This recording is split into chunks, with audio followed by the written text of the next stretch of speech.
there was a philosopher commenting on miracles, and I'm going to mangle the quote, but he said something like, miracles are so unlikely, bordering on impossible, that if you do encounter something that you cannot explain, not only from your own base of knowledge, but is unexplainable given any base of knowledge yet acquired on Earth, it's more likely that you simply discovered a new law of physics than that there is a divine miracle that was performed in front of you. Right.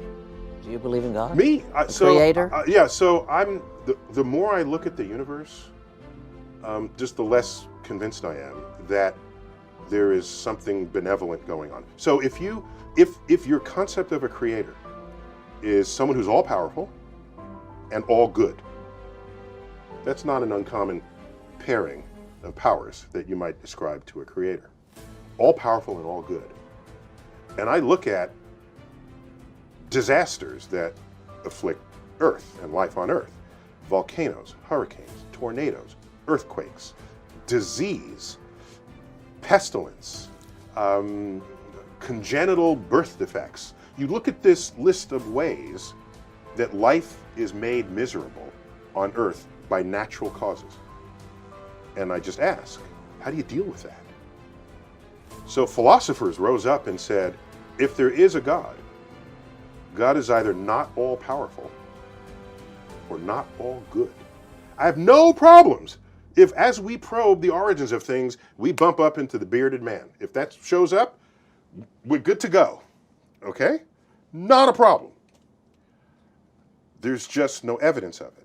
And this is why religions are called faiths, collectively. Because you believe something in the absence of evidence. That's what it is. That's why it's called faith. Otherwise, we would call all religions evidence. But we don't, for exactly that reason. So I'm given what everyone describes to be the properties that would be expressed by an all-powerful being in the gods that they worship. I look for that in the universe and I don't find it. 1,000 years ago, the intellectual center of the world was Baghdad. Baghdad. Europe was busy disemboweling heretics at the time. Baghdad was open to all thought at the time, between AD 800 and 1100, around there. If you look at the advances that unfolded in that period, in that location, it includes the invention of algebra. Algebra is an Arabic word. Algorithm is an Arabic word. 2/3 of the stars in the night sky that have names have Arabic names. How does that happen? Where did the naming rights come from? It came from the fact that at that time, huge advances in the Middle East, in Baghdad in particular, was unfolded in engineering, mathematics, especially mathematics, astronomy, navigation, physiology. And you say, well, why is that so? If you look at what was going on, they were open to all lines of thought. Muslims, Christians, there were doubters back then. Today we would call them atheists. They would all come around a table and share ideas. If you have some philosophy that's got holes in it, someone's going to find it. And you're going to challenge you on those ideas. And what happens is the conversation ratchets up. You discard what doesn't work and you keep what does. And when you do that, you make discoveries, and you make discoveries rapidly. And at the time, that period drew to a close. If you read history books, you'll typically describe sort of the sacking of Baghdad. It was a bad time for the city. And they say, oh, it all came to an end. However, the Islamic culture rose at other times later. And in those other times, science and engineering discoveries were not a part of it. So he asked, why not? You got the cultural heritage, why doesn't it show up again? And then you got to dig a little deeper from the sacking of Baghdad, and you find out there was a Muslim cleric, Al-Ghazali was his name, who was to Islam what St. Augustine was to Christianity. St. Augustine kind of laid out the rules for how to be a good Christian at the time. A lot of people were practicing it in their own way. He codified it. He was a religious scholar, figured it out according to his own read, told everybody how to behave. There's the book. You follow this, you're a good Christian. Al-Ghazali said, you follow this, you're a good Muslim. In that text included the assertion, which gained influence socially, but then politically, so then it had power of influence. In there was the assertion that mathematics and the manipulation of numbers was the work of the devil. The entire enterprise collapsed and never recovered. It has not recovered since. If you look at the number of Muslims who have won the Nobel Prize in the sciences, it's 1. Number of Jews who have won the Nobel Prize, 1/4 of all Nobel Prizes in science have been won by Jews.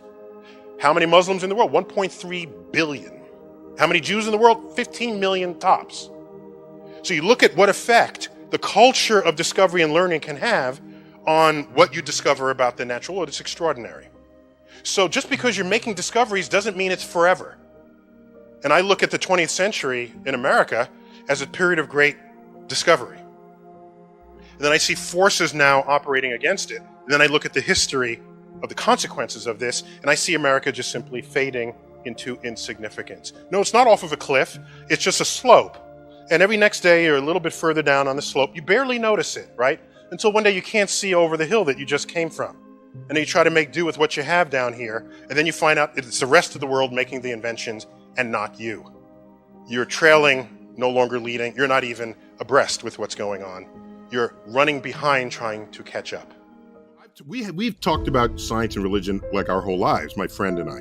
And I would describe to him, I would go to a mountaintop to observe the universe. And back in the day, it was an ordeal. I mean, you would take trains, planes, automobiles. You would invert to live nocturnally. Right. You would set up the telescope. Your sunset was the beginning of your day when it was near the end of everyone else's day. And then it's you, the telescope, and the cosmos in the eerie silence of the night. But there's the din of the electronics driving the telescope juxtaposed with it. And I would look up and I would feel very deeply connected to the cosmos. He was quick to say, that's like a religious experience. And so I said, okay, except I wasn't thinking God. I was thinking this is a magnificent, glorious universe. Yes, but you were. I have the privilege of studying. You beheld that scene with awe. You were in awe of the universe, and often that. And I started using all the same words: the awe and the majesty. Right. And I was humbled in its presence. Yes. I wasn't prostrate in its presence, but I was humbled. Now, here's what I found. That people with religious experiences, typically, there's something they experience that they cannot explain. Right. That's normally the case. That's normally the case, yes, correct? Yes. Of any kind, okay? Yeah, an apparition or this or that and the other. Right. So I have seen things that if I did not know astrophysics, physics, geology, atmospheric sciences, and just basically the laws of physics, I probably would have rapidly called the police department to try to get somebody to investigate what I was looking at. Or I would be on my knees in awe, wondering what mysterious mythical forces were operating. So I don't know whether my knowledge of what is possible in this universe has precluded me from having some religious experiences that others might have. Okay. All right. This is in response to the people out there who say, oh, Earth is just perfect for life. Oh, what a haven in all the universe, just right. It's not just right. So this is every opportunity it gets, it tries to kill us. Add it up. The tsunamis, the hurricanes, the tornadoes, the asteroids, the 3/4 of the Earth. If I drop you butt naked, you're dead 10 minutes later. Because something eats you, okay? So this is the anti-Gaia hypothesis? Anti-Gaia, yeah. Earth is bad for life. And evidence of that is, look at the fossil record. 99% of all species that ever lived are now extinct. That is not the signature of a planet that is in love with life. Why does religion have such a persistent hold on human thought despite all that we know of science? Yeah, I think there are several ways one can address that question. Let me address it in a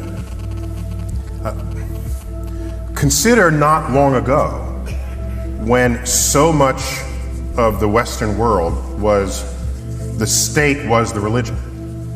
And we have actually moved quite a distance from that compared with 200 years ago, 300 years ago, 400 years ago, the era of the Inquisition and this sort of thing.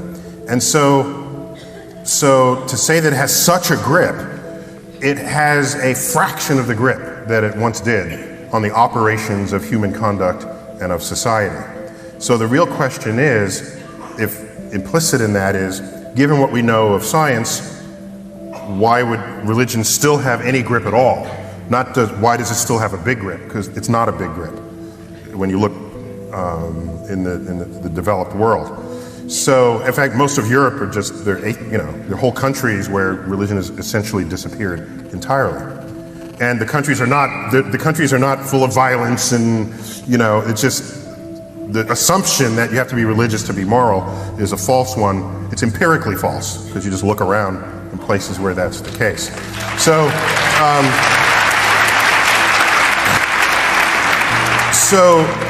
so that's one fact. And pull away from that a little. There's plenty of what goes on in religious texts that has tremendous value to how to think about life and how to treat one another. In fact, Jefferson created what was essentially what you can think of as Thomas Jefferson, the Jefferson Bible. I don't know if you ever heard of this. He went through the Bible, and I think both the Old and the New Testaments, and he crossed off everything that was sort of mythical, magical, things that clearly violated known laws of nature, and kept the rest, and said, here is the stuff of the Bible that should have value to any modern person going forward. If you look at people who are religious today, who are not in conflict with science, they have viewed their religious text as a spiritual, something that gives them spiritual support, not as a science textbook. The conflict in society is when you have those who are still religious, who want to use their religious text as their access point to understanding the natural world.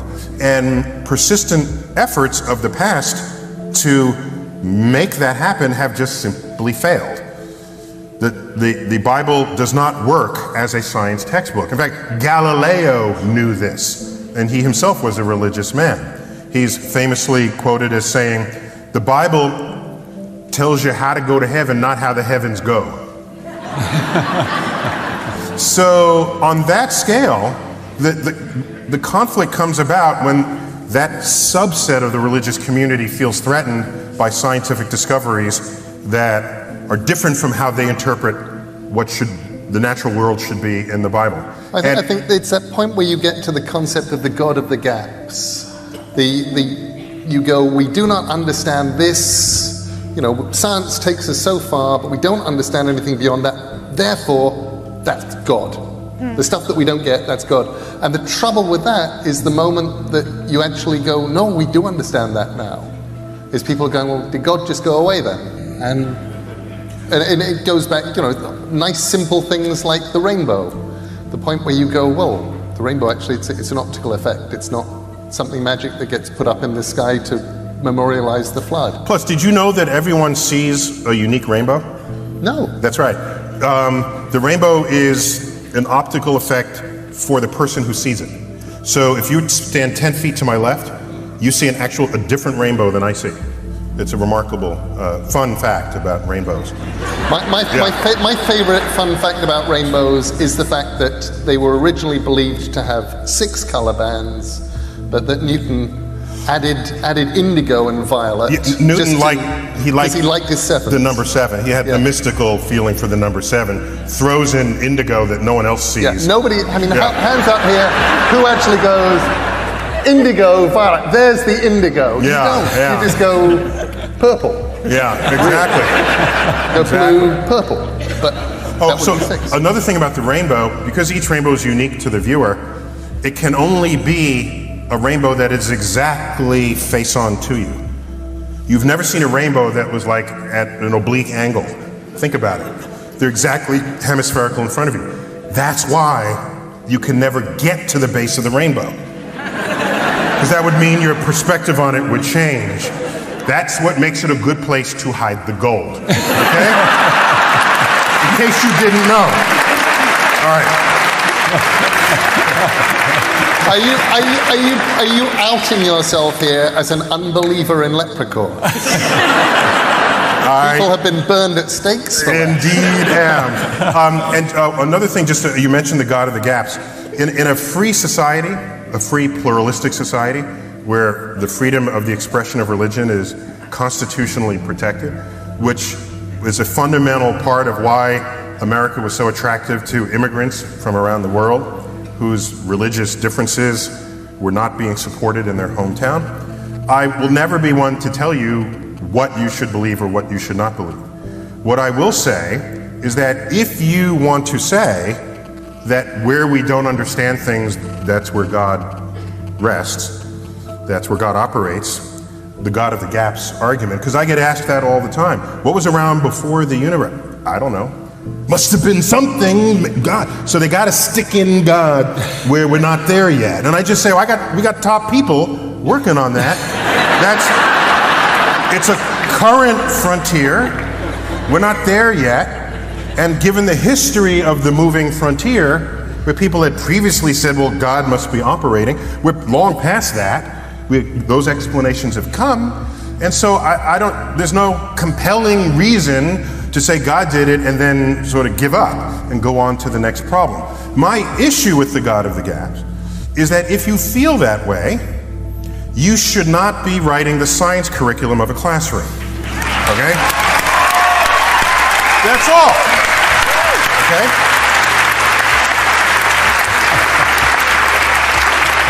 Because if you do, you are undermining the very process of what science is all about. Because the God of the gaps principle is it's a philosophy of ignorance, whereas science is a philosophy of discovery. And that's an important distinction between the two. And if you remove that foundation for what builds science, you are undermining the capacity of your culture, of your nation, to compete technologically in the 21st century. So it is not without consequence to have conduct of that way. In fact, the people who say they are dying in their hospital bed and they lift up and they see themselves, they look back on themselves from above. That's a very common experience. Heard about this? Yeah, very common. So you got the experiment for that, okay? We got the experiment. You set up a ledge above the bed, okay? Mm-hmm. Okay. These are people who had near-death experiences, right? Yes. They saw themselves and then they went back. So you set a ledge up above the bed, and then you write something, a simple saying like "roses are red" or "the sky is blue." Okay. You put that on top. Don't tell the person who is dying.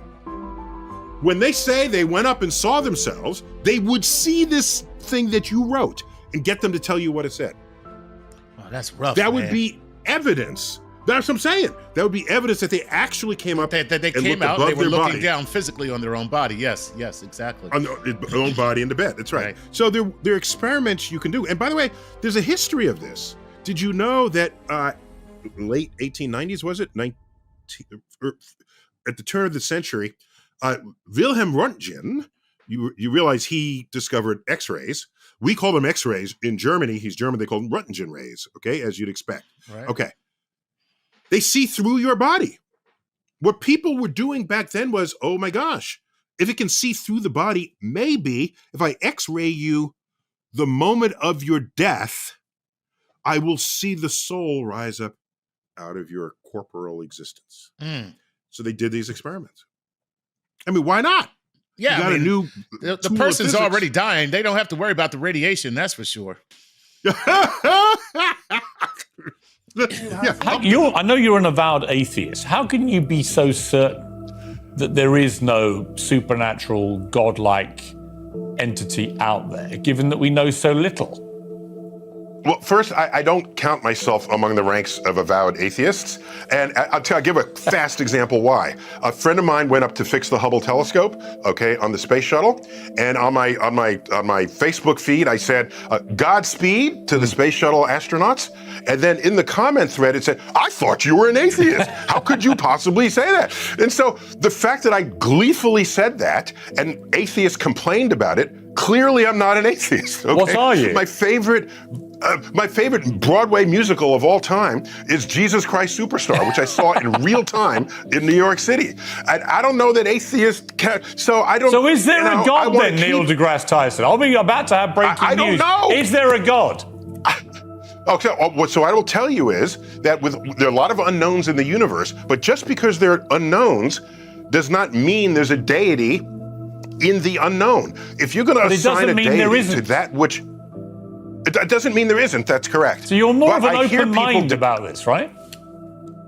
Everyone should. If the unknown is the unknown, but the track record of people saying God is behind this, and then you add a little science to it, and you find out no, we can completely explain it and control it, then the history of that exercise is so rich with science discovering the unknowns that were previously ascribed to deity, like lightning bolts and weather systems. There was Poseidon, there was Zeus, just look at the history of this. I'm not given reason to say, we're gonna find something, God is gonna be at the center of that, and there'll be no science to apply. I'm gonna look for the science first, because that's how the history of this exercise is unfolded. If you go online and in a Google search, you type Gods worshipped by humans. There's a tally of all the gods ever worshipped by humans in the history of civilization. And it just goes screen after screen after screen after screen. So when you say, do you believe in God? Which God? Is it Zeus? Is it Poseidon? Is it the God? Is it the Christian God? Because the God from the Old Testament is filled with wrath, okay? All right, and smoting and smiting and whatever the past tense verb is. And so, and the New Testament, God is kinder, all right? A little nicer, yeah. Yeah, all right. So you look at all of this and say, is that the God you want me to comment on? Or is there some other God? Typically, it's the Judeo-Christian blend there. In that context, I would say in my studies of the universe, I value evidence, and I don't see evidence for any kind of active intelligence or power over anything. Yeah. But if you had evidence, show it to me. I'm all in. I mean, and then there are certain things that are just a violation of the laws of physics, like Jesus walking on water. There's no way around that. Either he walked on water, and that's a miracle, or there's something else going on, whether it's the testimony is incorrect. Or he was behind. He was behind water skis, right? That could have been it. Skiing on his feet. That'd be so funny. Barefoot. No, you're right. Skiing. There are people who are trying. Like, for example, there's a Jesus spider.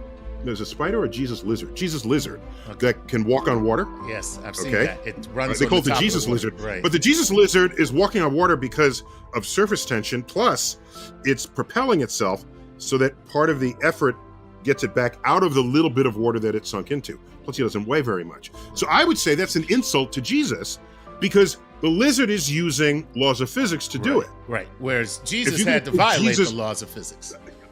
Correct. In order for that to be the miracle described. Yeah. Right. Yeah. Correct. Right. Either that or he had really cool sandals. Just awesome sandals.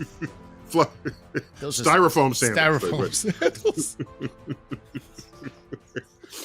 People who make this case that was the beginning and that there had to be something that provoked the beginning, do you give them an A at least for trying to reconcile faith and reason? I don't think they're reconcilable. What do you mean? Well, so let me say that differently. All efforts that have been invested by brilliant people of the past have failed at that exercise. They just fail. And so the track record is so poor that going forward, I have essentially zero confidence, near zero confidence, that there will be fruitful things to emerge from the effort to reconcile them. So, for example, if you knew nothing about science and you read, say, the Bible, the Old Testament, which in Genesis is an account of nature. That's what that is. And I said to you, give me your description of the natural world based only on this.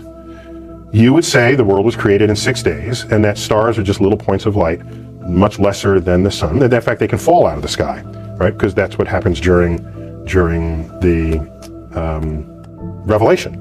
One of the signs that the second coming is that the stars will fall out of the sky and land on Earth. To even write that means you don't know what those things are. You have no concept of what the actual universe is. So everybody who tried to make proclamations about the physical universe based on Bible passages got the wrong answer. So what happened was, when science discovers things and you want to stay religious, or you want to continue to believe that the Bible is unerring, what you would do is, you would say, well, let me go back to the Bible and reinterpret it. Then you'd say things like, oh, they didn't really mean that literally, they meant that figuratively. So this whole sort of reinterpretation of how figurative the poetic passages of the Bible are came after science showed that this is not how things unfolded. And so the educated religious people are perfectly fine with that. It's the fundamentalists who want to say that the Bible is the literal truth of God, and want to see the Bible as a science textbook, who are knocking on the science doors of the schools, trying to put that content in the science. Enlightened religious people are not behaving that way. They're saying, yes, science is cool, we're good with that, and use the Bible to get your spiritual enlightenment and your emotional fulfillment. I have known serious religious people, not fundamentalists, who were scared when Carl Sagan opened his series with the words, "The cosmos is all that is, or ever was, or ever will be."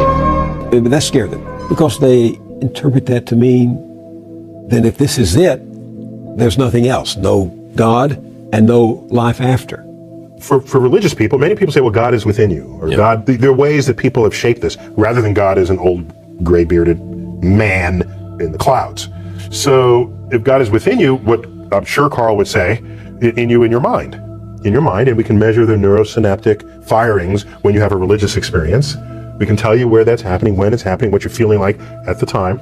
So your mind, of course, is still within the cosmos. But do you have any sympathy for people who seem to only feel safe in the vastness of the universe you describe in your show, if they can infer a personal God who makes it more hospitable to them, who cares for them? In this, what we tell ourselves is a free country, which means you should have freedom of thought. I don't care what you think. I just don't.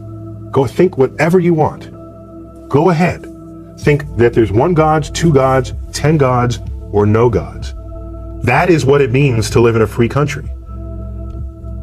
The problem arises is if you have a religious philosophy that is not based in objective realities that you then want to put in the science classroom. Then I'm going to stand there and say, no, I'm not going to allow you in the science classroom. I'm not telling you what to think.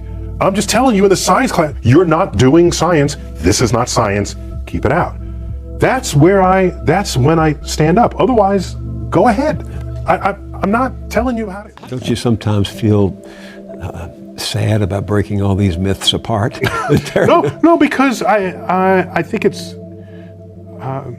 some myths are deserve to be broken apart out of respect for the human intellect. That no, when you're writhing on the ground and froth is coming out of your mouth, you're having an epileptic seizure. You have not been invaded by the devil. We got this one figured out, okay? I mean, discovery moves on. So I don't mind the power of myth and magic, but take it to the next frontier and apply it there. Don't apply it in places where we've long passed what we already know what's going on.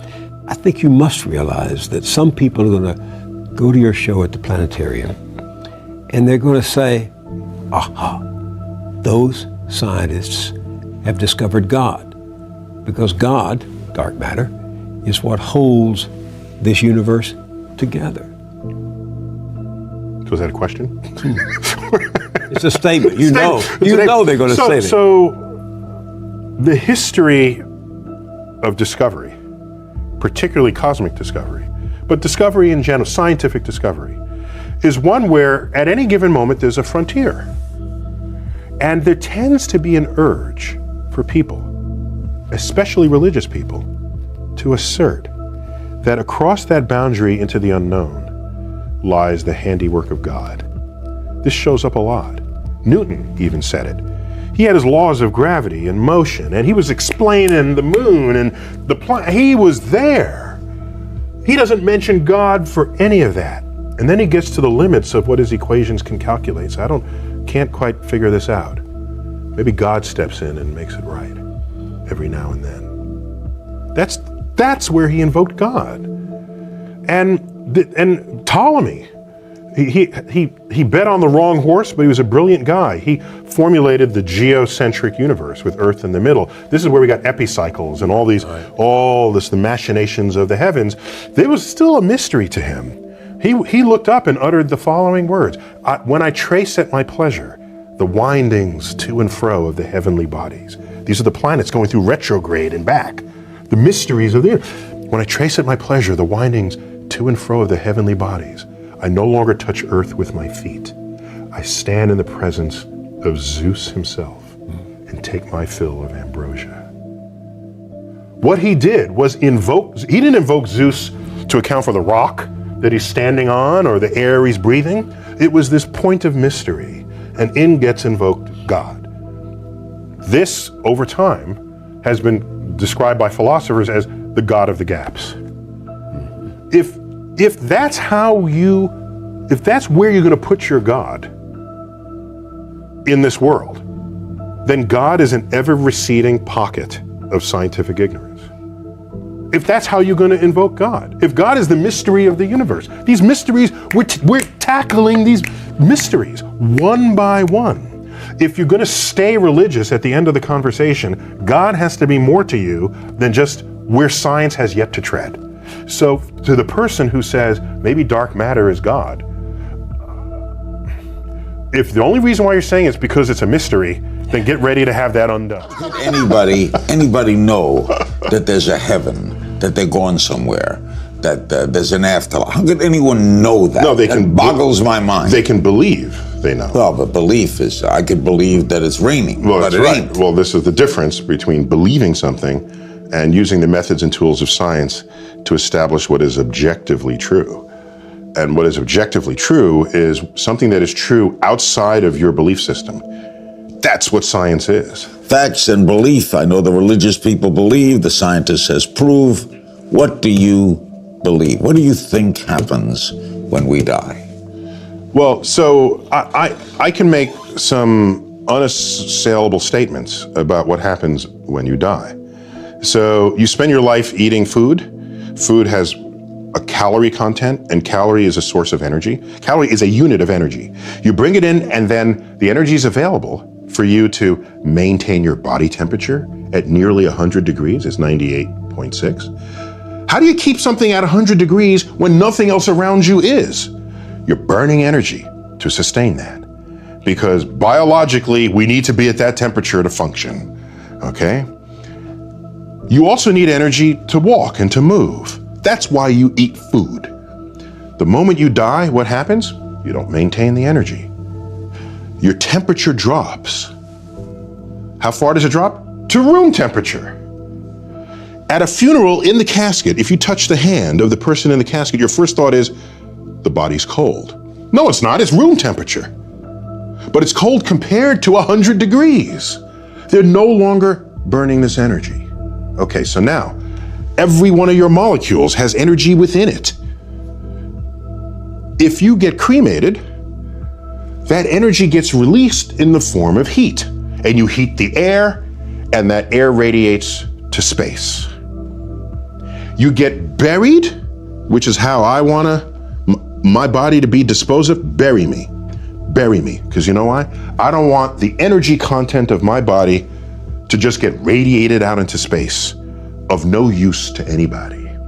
Put me in the ground. Let the worms, microbes come in and out of my body, and the energy content of my body that I had assembled over my lifetime consuming the flora and fauna of this earth, my body then returns to them. And thus is the cycle of life. I know that's going to happen because you can measure where the energy goes. And that's how I want to go out. But you're not conscious, and that's for eternity, right? Yeah, there's no evidence that I have any consciousness of anything. And by the way, is that so weird? Did you have consciousness before you were born? Were you saying, how come I'm not on Earth? My gosh, I need to be on Earth. Or where am I? No, there's just the state of non-existence. And so I'm not given any reason. But now I am born, and I can't stand the thought of non-existence. See, I already have existence. I accept Okay, it is true. We fear death because we are born knowing only life. Right. I get that. However, I take another view, because I've been asked, if you could live forever, would you? Yes. Okay, we're done with the interview. Yes. No, okay, sure, that's an attractive idea. But the way I look at it is the knowledge that I'm going to die that creates the focus that I bring to being alive. The urgency of accomplishment, the need to express love now, not later. If we live forever, why ever even get out of bed in the morning? Because you always have tomorrow. That's not the kind of life I want to lead. But why, don't you fear not being around? I fear living a life where I could have accomplished something and didn't. That's what I fear. I don't fear death. You don't fear the unknown? I love the unknown. I love the, you know what I want on my tombstone? My sister has this in her notes, because in case I can't tell anyone after I die. On my tombstone, a quote from Horace Mann, the great educator. Be ashamed to die until you have scored some victory for humanity. That's what I want on my tombstone. But you don't fear or think about not being around?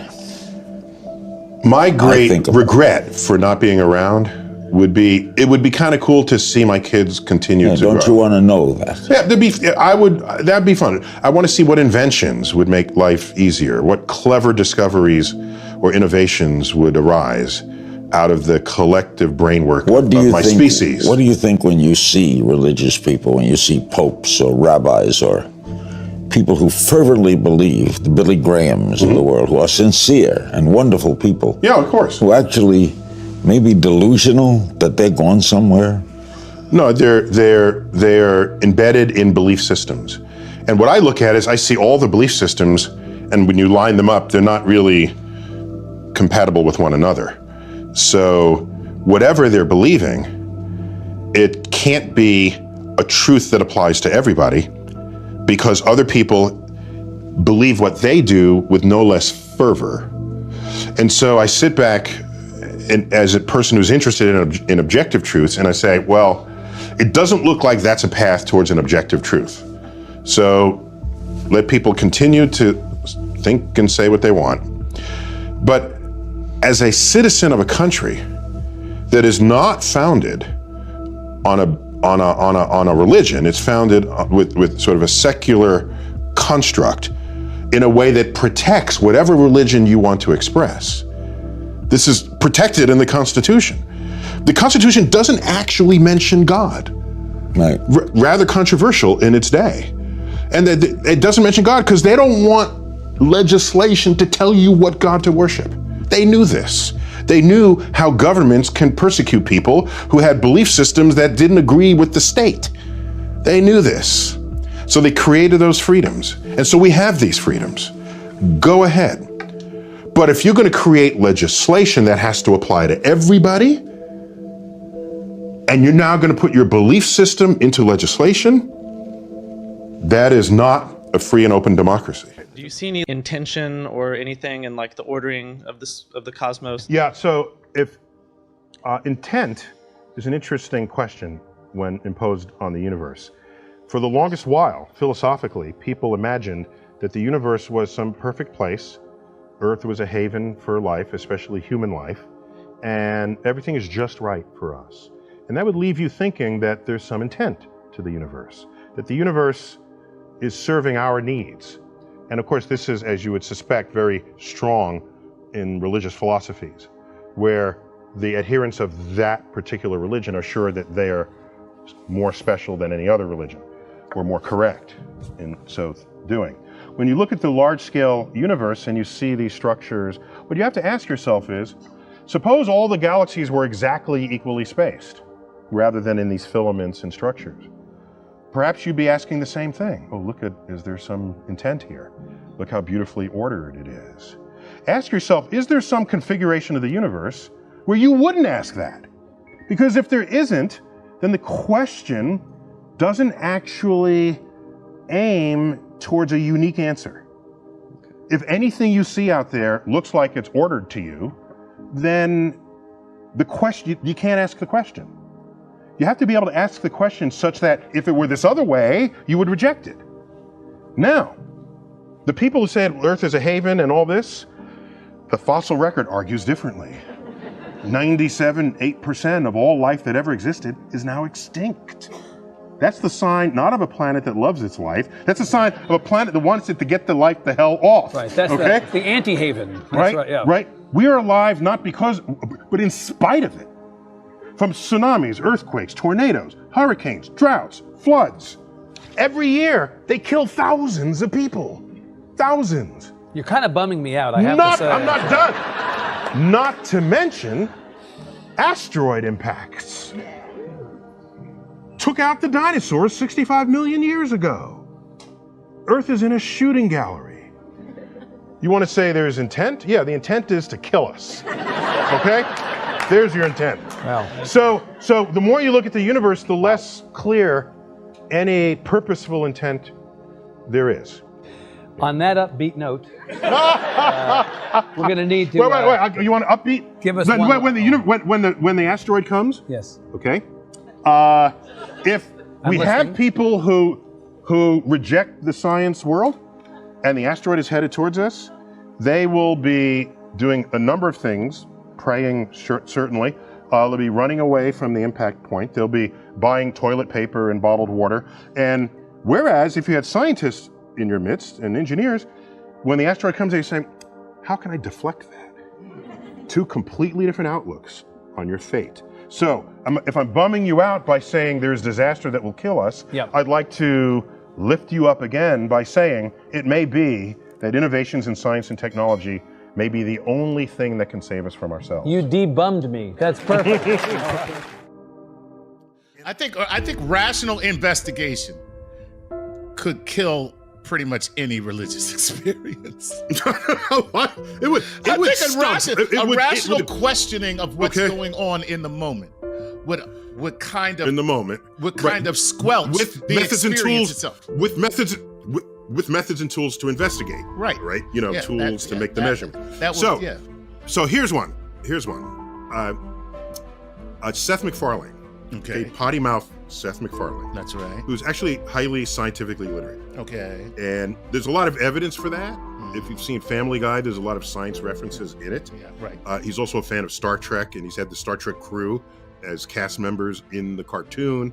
Also, he was co-executive producer of Cosmos. Okay, yeah. It is because of him that we brought it to Fox that got the distribution far greater than anything it would have gotten on PBS. Anyhow, okay, he's out late one night. He lives in Boston at the time. He's out late one night. And he wakes up in the morning, and he might be hungover, I don't know, or he did whatever, and he missed his airplane. Mm-hmm. That was the airplane from Boston that flew into the towers? Wow. Yes. Damn. That morning, he missed his airplane. Everybody asked him, so did you feel closer to God? Did you feel like you were protected? And he says, no, because many a morning I have been hungover and missed the plane. I was going to say. Okay. In that case, my new God would be Jack Daniels. That's my new God. Who do you worship? Johnny Walker Black. I don't know. Saved my life. He saved my life. I'm telling you right now. And anyhow, what does that say for everyone else who died? What? Well, God didn't save them? I mean, you're stuck with the moral conundrum of the people who did die versus those who didn't. If I could ask you, if there was one thing you wanted people to remember that you could say about science, what would that be?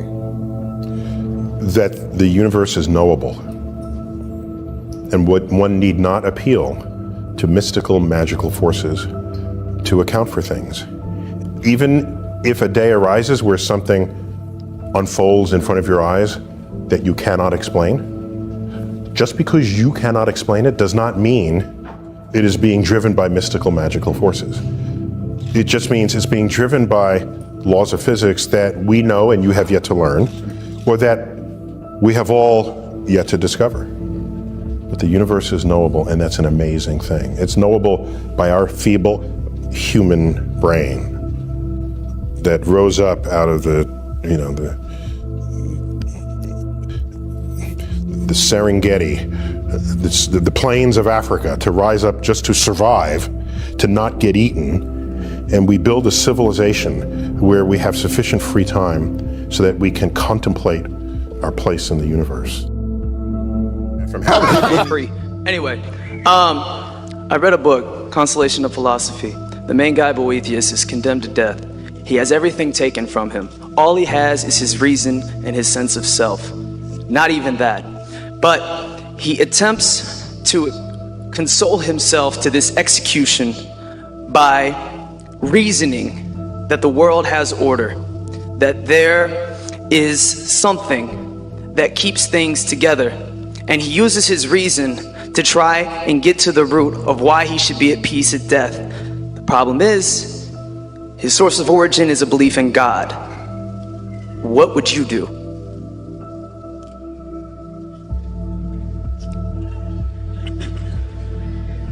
Well, I don't know if I fully understand the question. I do know that if he's about to be executed... How about you are about to be executed? Oh, I'm about to be executed. You have nothing except your knowledge and your knowledge of science, your experience. I would request that my body in death be buried, not cremated, so that the energy content contained within it gets returned to the earth so that flora and fauna can dine upon it, just as I have dined upon flora and fauna throughout my life.